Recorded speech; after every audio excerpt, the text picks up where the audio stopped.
Bienvenue au Vieux Marché. Commençons par localiser cette place dans Leuven. Cartographiée ici, elle se prénomme à l'époque Korenhuis, signifiant la maison de campagne.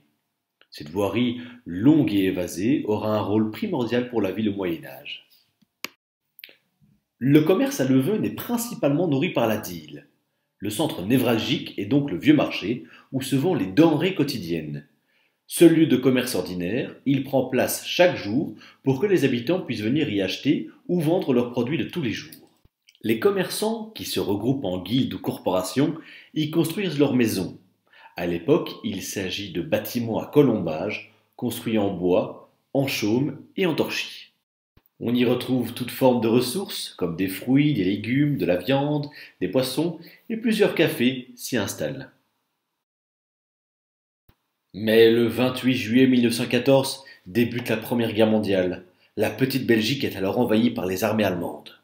Comme toute la ville de Leuven, le vieux marché est durement touché par la guerre. Ravagé par le terrible incendie amorcé par les soldats allemands, de très nombreux bâtiments seront détruits. Durant 2 jours, du 25 au 26 août, la ville est en proie aux flammes.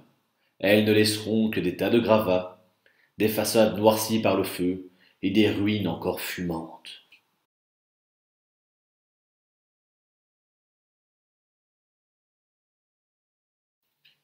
Les louvanistes relèvent ensuite leurs manches pour reconstruire la place. Les bâtiments seront d'un style propre au néogothique brabançon. Aujourd'hui, uniquement occupés par des bars et des restaurants, de nombreux étudiants de la KUL s'y retrouvent pour faire la fête. L'Oude-Markt est encore un magnifique vestige du passé, et on le surnomme d'ailleurs le plus grand bar du monde.